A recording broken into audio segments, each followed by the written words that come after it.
네, 안녕하세요. 컴퓨터의 이해와 활용 10주차 강의입니다. 벌써 15주 중에서 이제 10주까지 왔습니다. 이렇게 될지 몰랐지만 아직까지 온라인 강의가 지속이 되고 있습니다. 1학기는 온라인 강의로 이제 마무리가 될 것 같은데요. 어, 중간고사 평가는 하지 않았고 이제 과제 하나 했었습니다. 그리고 이제 기말에 어, 평가가 어떻게 될지 잘 모르겠네요. 어, 평가지를 내서 어쨌든 과제 형식이 되지 않을까. 실시간 평가는 지금 불가능하지 않을까 생각을 하고 있습니다. 그래서 평가에 대한 것은 조금 더 고민을 해서 다음 주나 다다음 주에 제가 알려드릴 수 있을 것 같습니다. 뭐 절대 평가로 변환된 부분도 있기 때문에 그 부분 감안해서 평가 매끄럽게 이루어질 수 있도록 노력하겠습니다. 지난 시간에 인공지능의 내용을 들어갔었죠. 어떠셨나요? 좀 쉬우셨나요?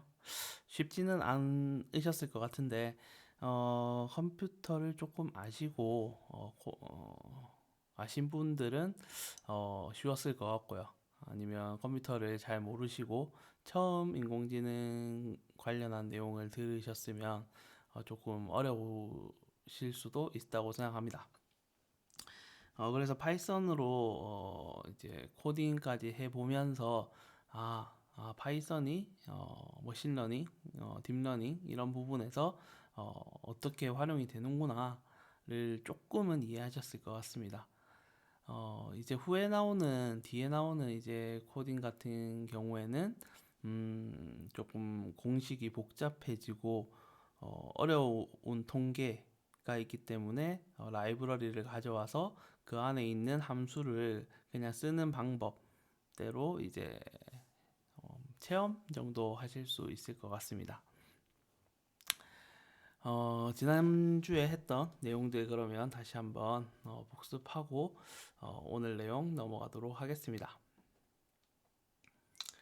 네, 지난주에 우리가 기본 파이썬 공부할 때 사용했던 비주얼 스튜디오 코드가 아니라 아나콘다 그리고 파이참으로 설치해서 했었습니다. 그래서 아나콘다는 환경 설정이 조금 더 쉽다고 말씀드렸었죠. 그래서 텐서플로우라든지 케라스, 판다스, 넘파이와 같은 것들을 한 번에 설치를 할 수가 있었습니다. GUI, 그래픽 유저 인터페이스 환경에서 설치를 할 수가 있었고요.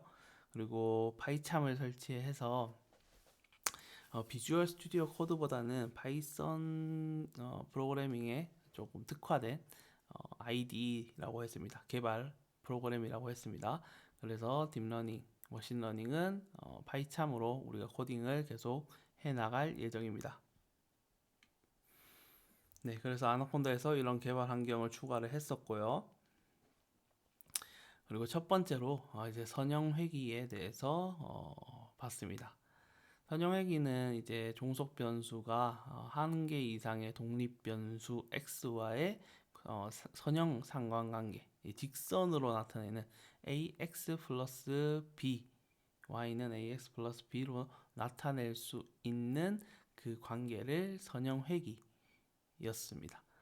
그래서 우리가 스마트폰 사용 시간과 학생 성적 간에 어떤 상관관계가 있는지를 지난번에 코딩으로 알아봤었고 직접 손으로 계산도 해봤었죠. 그래서 선형 회계에는 지난주에 했던 ax 플러스 b와 같은 y는 ax 플러스 b 이런 지난주에 했던 게 단순 선형 회귀라고 할 수 있습니다. 단순, 심플 리니어 리그레션 이라고 할 수 있는데요. 오늘은 이거에서 한 단계 더 나간 여기 보시면 독립 변수가 한 개 이상이라고 되어 있습니다. 지난주에 했던 거는 독립 변수가 단 한 개였죠. 오늘은 독립변수가 두 개인 거를 해볼 건데요. 두 개면 식이 어떻게 될까요? 이거죠. A1 x1 더하기 A2 x2 더하기 B. 네. 식이 복잡해졌죠. 이거는 이 그래프는 어떤 식으로 나타내질까? 그러면 이거는 오차를 어떻게 구할까? 얘랑 거의 비슷합니다. 코드 보시면 나중에 오차 구하는 공식이랑 다 비슷하다라는 걸 알 수 있습니다. 이거는 단순이 아니라 멀티 리니어 리그레션이라고 해서 다중 선형 회귀라고 할 수가 있습니다. 다중 선형 회귀. 네, 오늘은 다중 선형 회귀부터 내용을 들어갈 예정이고요. 그래서 선형 회귀에서 첫 번째로 했던 게 가장 정확한 예측선을 만들어야 된다. 그래서 이러한 데이터, 지금은 4개의 데이터였지만 데이터가 많아지면 한눈에 보기가 힘들다. 그래서 첫 번째로 뭘 해야 된다고 했죠? 네, 그래프를 그려야 된다고 했었죠. 그래서 그래프를 그려봤을 때 어떠한 관계가 있겠구나 라는 것을 예측할 수가 있습니다. 이거는 이제 선형 회귀이기 때문에 선으로 뭔가를 예측할 수가 있는 것이죠. 선으로 아니라 나중에는 분류가 있으면 분류 같은 경우에는 그래프에 뭐 여기에 점이 찍힌 검은 점, 여기 점이 찍힌다. 그러면 여기 이 분류, 여기도 점이 찍힌다. 그러면 분류. 네. 그래프를 보고 이제 어떤 식의 방법을 사용해야 되겠다라는 것을 한눈에 볼 수가 있습니다. 그래서 첫 번째로는 그래프를 그려보는 게 중요하다. 그래서 그래프로 선형 회귀라는 것을 예측을 했으면 최소제곱법. 네, 지난번에 AB 구하는 이 공식이었죠. AX 플러스 B에서 기울기랑 Y절편 구하는 공식이 최소제곱법이 있었습니다. LSM. 네, 이 방법 설명 많이 했으니까 넘어가도록 하겠습니다. 그래서 최소제곱법을 이용하면 선형 회귀 모델을 추정할 수가 있었습니다. A, B가 구할 수 있었으니까요. 그래서 여기서는 마이너스 6.4x 플러스 100.5가 가장 정확한 모델이었습니다.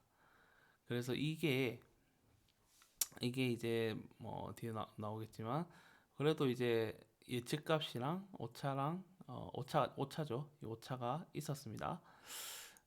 근데 이 오차가 최소화되는 그런 공식이었던 것이죠. 마이너스 6.4x 플러스 100.5가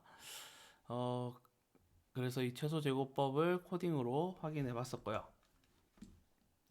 바이참에서 최소 제곱법, 네, LSM을 이렇게 확인했었습니다. 분자 분모를 각각 그냥 계산을 해서 A 값과 B 값을 출력하는 거 기억나시죠? 이거 했었고요. 그리고 최소 제곱법에 이거는 이제 단순히 우리가 데이터가 몇 개 없기 때문에 직접 손으로 계산도 할 수 있고 파이썬으로 코딩도 할 수가 있지만 데이터의 개수가 엄청나게 많아지는 빅데이터의 상황이다. 그리고 방금처럼 독립변수가 하나 이상이라면 이게 좀 복잡해질 수가 있는 거죠. 그래서 최소 제곱법은 그냥 모델 그 공식만 우리가 공식으로 정확한 직선을 한번 본 거고요. 실제 머신러닝 쪽에서는 최소 제곱법 방법이 아닌 평균 제곱근 오차를 사용을 했습니다. 기억하시죠? 오차를 이용해서 어떤 임의의 직선을 하나 만들어서 그 오차를 가지고 오차를 최소화하는 A, B 값을 찾아 나가는 거였습니다. 그래서 그 A, B 값을 찾은 방법을 그 경사하강법, 그레이디언트 디센트 알고리즘 그걸 써서 우리가 구했었습니다. 기억나시죠? 그래서 임의의 A, B 값 정해서 오차를 계산을 하고 그냥 더하면 안 되니까 제곱해서 더했습니다. 그리고 그것의 평균을 구하고 거기다가 다시 루트를 씌운 게 평균 제곱근 오차였습니다. 네, RMSE 이거 코딩으로 알아봤었죠? 또 마찬가지로 지난번에 했었던 RMSE 코딩이 있습니다.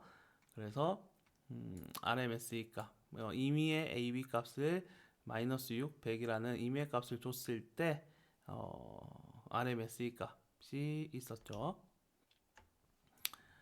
그리고 이 제곱근 오차를 최소화하기 위해서 경사하강법, 그레디언트 디센트를 사용을 했었습니다. 경사하강법을 오늘도 계속해서 쓸 겁니다. 그래서 이거는 뭐 이 안의 부분이 이차함수의 형태로 나타난다. 그래서 이차함수 그래프는 이러고 뭐 미분 설명드렸고 미분 값이 0인 지점을 찾아야 된다. 여기까지 설명드렸어요. 그래서 경사강법은 한 점에서 시작을 해서 한 점에서 해서 미분 값이 음수면 반대쪽으로 이동, 반대, 반대, 반대, 반대, 반대 이렇게 이동을 해서 최저점을 찾는다라고 말씀을 드렸습니다. 그래서 학습률은 이동 거리를 정해주는 것이다. 그래서 잘못된 이동 거리가 있으면 이게 발산해 버리기 때문에 이 점을 찾을 수가 없다. 그래서 정확하게 수렴을 하는 학습률을 선택을 잘 해야 된다. 라고 말씀드렸습니다.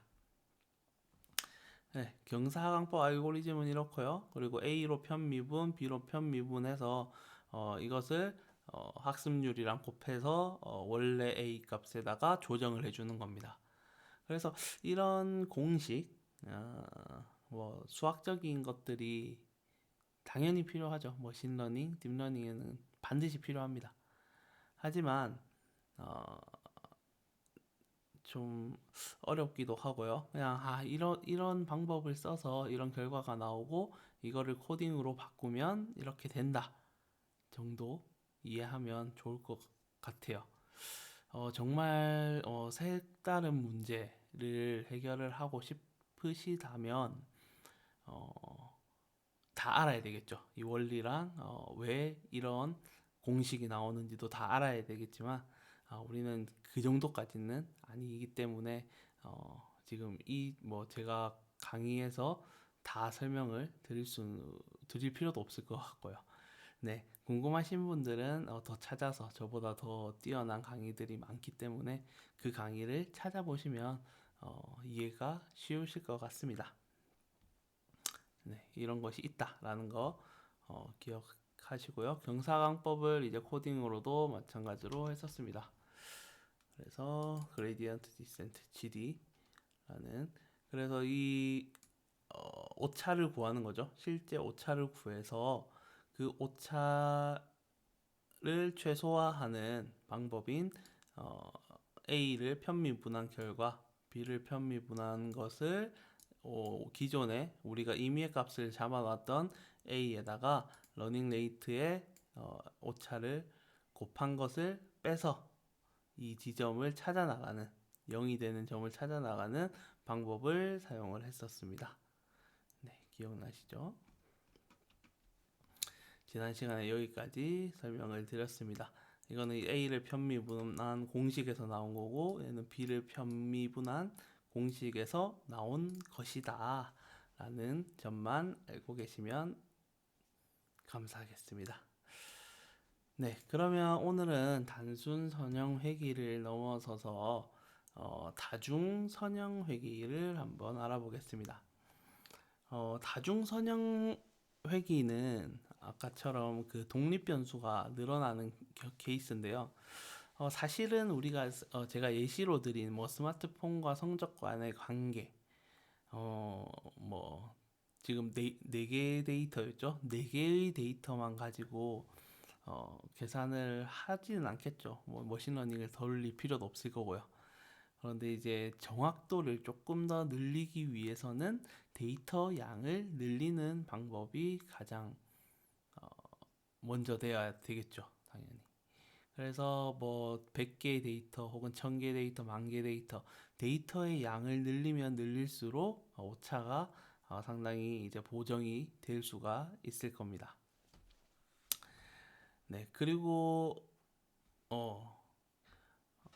성적에 미치는 영향이 방금까지는 독립 변수 하나인 스마트폰 사용 시간만 이 성적이랑 연관이 있다 라고 해서 AX 플러스 B 하나만 있었으면 됐었습니다. 하나만.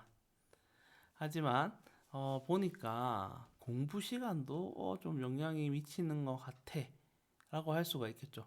당연히 공부 시간을 5시간, 4시간, 3시간, 2시간 할수록 점수가 떨어지는 것을 볼 수도 있고요.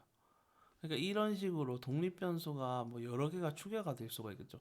이 추가가 되면 될수록 뭔가 관계가 깊으면 정확해질 수가 있겠죠. 당연히 뭐 뜬금없이 뭐 청소 시간 이런 게 뭐 오면 안 되겠지만 성적과 연관이 있는 상관관계가 있는 변수들을 여러 개 추가를 하면 더 정확한 결과를 얻을 수가 있습니다. 그러면 이 두 가지에 이게 스마트폰 사용 시간 X1이라는 독립 변수, 공부 시간 새로운 X2라는 독립 변수가 나왔으니까 이제는 이 공식으로 어, 경사각법까지 오차를 구해내면 됩니다. 그래서 우리가 지금 이제 알아야 되는 것은 A1, A2, B입니다. 네, 크게 다르지 않습니다. 그런데 제가 말씀드렸죠. 데이터를 보고 상관관계나 뭐 다른 관계를 알아보기 위해서는 그래프를 그려봐야 된다고 말씀드렸죠. 그런데 이 그래프는 어떻게 그려질까요? 관계가 x1, x2, 독립 변수가 두 개고 종속 변수가 한 개인. 이거는 그래프로 어떻게 나타낼 수 있을까요? 네, 이것은 나중에 직접 그려서 보기는 좀 힘들고요. 코드에서 이제 보겠지만 3차원 x축, y축, z축 이렇게. 네, 이게 성적이라면 x축을 x1, 뭐 x2 이런 식으로 해서 입체면에서 점을 찍어서 볼 수가 있습니다. 네, 이건 나중에 코드에서 확인해 보도록 하겠습니다. 그래서 이제 바로 나오네요. 다중선형 회기를 이제 코딩으로 한번 확인해 보도록 하겠습니다. 파이참에서요. 네. 파이참에서 새 파일을 만들겠습니다. new에 파이썬 파일 그리고 멀티리니어 리그레션 .py 하겠습니다. 네, 멀티리니어 리그레션에 줄여서 MLR로 제가 줄였습니다.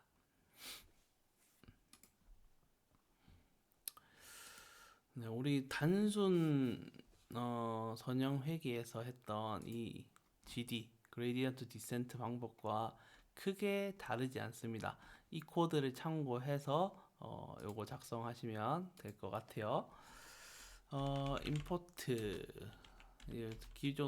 기본 넘 파일을 사용합니다. smp 그리고 그래프를 그려볼 거예요. 그래서 매트플롯 라이브러리의 파이플롯이라는 라이브러리를 하나 plt라는 이름으로 가져오겠습니다. 이거는 이제 점을 찍어 볼 거예요. 아까 제가 말씀드린 3차원으로 나타내서 점을 찍을 텐데요. 그래서 3차원 상의 점을 찍는 라이브러리도 필요합니다. 그래서 하나 더 임포트 from으로 mpl 뜨죠? mpl toolkit이라는 거 임포트 여기서 m 플러스 3d 네 3D 그래프로 나타낼 거기 때문에 m 플러스 3d라는 것을 불러왔습니다. 그러면 첫 번째로 이제 데이터가 들어와야 되는데 세 개가 있죠. 첫 번째는 스마트폰 사용, 두 번째는 공부 시간, 세 번째는 성적. 네, 그것을 리스트로 나타내 보겠습니다. 1시간, 스마트폰 1시간, 공부 5시간 하니까 95점이더라. 이거는 제가 뭐 만든 데이터이기 때문에 숫자를 변형해 가면서 한번 해보셔도 상관없습니다. 2시간, 4시간 87점 그리고 3시간, 2시간 80점 그리고 4시간, 3시간 76점 네, 아까 파워포인트에 있는 그 표를 옮긴 겁니다. 이렇게 리스트를 옮기고요. X1 데이터. X1이 이제 스마트폰 사용이죠. 지난번에 이거 기억나시죠? i의 0번지 for i in data. 네, 기억나시죠? 왜 이렇게 하는지. X2는 i의 1번지 for i in data. 그럼 X1에는 1, 2, 3, 4, X2에는 5, 4, 2, 거꾸로 됐나요? 5, 4, 3이죠. 3, 3, 2. 네. 5, 4, 3, 2가 됩니다. 그렇죠. 공부 시간이 5시간, 4시간, 3시간, 2시간이었어요. 네. 그리고 y는 최종 결과죠. 점수. i의 두 번째 for i in data. 그러면 x1, x2, y가 리스트로 잘 정리가 되었을 겁니다. 그러면 이제 3D 그래프로 일단 우리가 아까 제가 파워포인트에서는 그래프로 나타내지 못했는데 여기서 이제 이 x1, x2, y가 어떤 식으로 그래프가 그려지는지 점을 한번 찍어 보겠습니다. 3차원으로 그려야 되는데요. AX에다가 PLT axis projection는 3D. 네, 이게 이제 축을 몇 개를 사용을 해서 할 것이다. 지금 아까 말씀드린 것처럼 제가 뭔가 불러와서 이건 그래프와 관련된 겁니다. 파이플롯, 매트플롯 라이브러리 혹은 매트플롯 립이라고 부르는데요. 매트플롯 라이브러리에서 이제 PLT로 가져온 이건 거의 다 그래프와 관련된 겁니다. 그래서 얘는 그냥 3D를 쓰기 위해서 얘를 쓰기 위해서 가져온 거고요. 3D로 그래프를 3차원으로 나타내기 위해서 가져온 거고요. 그래서 이 라이브러리 안에는 아주 다양한 함수들이 있습니다. 제가 뭐 하나씩 나중에 매트플롯과 관련된 차시도 아마 이 뒤에 나올 것 같은데요. 너무 궁금하다 하시면 구글에다가 검색해 보시면 됩니다. 매트플롯 라이브러리. 네. 그러면 이 라이브러리에 대한 소개가 잘 나와 있는데요. 다 그래프와 관련된 속성들입니다. 여기서 파이플롯, 여기 설치 방법도 나와 있고요. 예시 자료도 나와 있고요. 여기서 검색해서 내가 필요한 함수를 받아 와서 쓸 수밖에 없습니다. 여기 파이플롯 있죠? 우리가 지금 쓰고 있는 파이플롯 형식도 상당히 많습니다. 우리가 쓰는 게 지금 3차원, 이러한 3차원 곡선으로 이제 나올 건데요. M 플러스 3D 얘죠. 우리가 지금 쓰려는 M 플러스 3D입니다. 네. 이런 식으로 3차원으로 나타내는 방법, 예시 자료도 나와 있고요. 쓰는 방법들 잘 나와 있으니까요. 컴퓨터 프로그램을 다루는 사람이라면 항상 검색을 해야 될 것 같아요. 검색해서 새로운 것들이 또 나오고요. 계속해서 새로운 게 나오기 때문에 다 알려드릴 수도 없고요. 그런 방법도 없기 때문에 저는 이제 구글 검색을 상당히 제일 많이 쓰고 있는데요. 그래서 이런 라이브러리들이 거의 다 이제 외국에서 제작이 되었기 때문에 영어를 기본적으로 좀 하시면 훨씬 더 수월하게 접근을 하실 수가 있습니다. 상당히 어렵긴 어렵습니다. 네, 그래프까지 마저 한번 그려보겠습니다. 그러면 이 AX, 이 PLT라는 3D라는 그래프를 이제 AX에다가 넣겠죠. 그리고 AX를 X 라벨, 이거는 간단하죠. X 라벨. 네. 레이블을 주는 겁니다. X축의 이름, 폰, 그냥 핸드폰 사용량이니까 그냥 폰으로만 하겠습니다. 뭐 set y 레벨도 y 레이블은 study study. 그 다음에 마지막 Z가 있겠죠. Z 레벨은 스코어, 점수로 하겠습니다. 그리고 dist는 뭐 당연히 distance라고 이제 거리, 그 한 셀과 셀 사이의 거리. 그러니까 크기가 크면 클수록 멀고 크게 나오겠죠. 기본값이 제가 알기로는 10으로 돼 있을 거예요. 그래서 기본값으로 두고 한번 해보도록 할게요. ax.scatter. 스캐터라고 하면 이제 점으로 이제 뿌리는 거죠. 어떤 거를 뿌릴까요? x1 데이터랑 x2 데이터랑 y 데이터. 그러니까 x1.x2.y를 점으로 표현을 하겠다라는 게 되겠습니다. plt.show 지금 만들었던 그래프가 이거 하나밖에 안 만들었기 때문에 아마 이 AX로 지금 만든 이 그래프가 출력이 될 겁니다. 한번 여기까지만 출력을 해보겠습니다. 마우스 오른쪽 눌러서 MLR 방금 만든 거를 run MLR 실행해 보겠습니다. 네, 실행하면 여기 3차원 상으로 그래프가 그려지는 걸 볼 수가 있습니다. Z축 스코어, X축 폰, Y축 스터디. 그래서 드래그해서 그래프를 돌려가면서 볼 수도 있습니다. 그래서 이 관계, 그래프 보시면, 아이고, 좀 완전 이상하게 됐네요. 그래프를 보시면 아시겠지만, 스터디, 공부 시간이 들어가더라도 조금 직선의 형태가 유지가 된다. 보이시죠? 그래서 A1, X1 더하기 A2, X2 더하기 B 이 관계가 성립될 수 있을 것 같네요. 네, 그래프까지 확인을 했고요. 여기서 1차 시는 마치고 2차 시에 이어서 하겠습니다.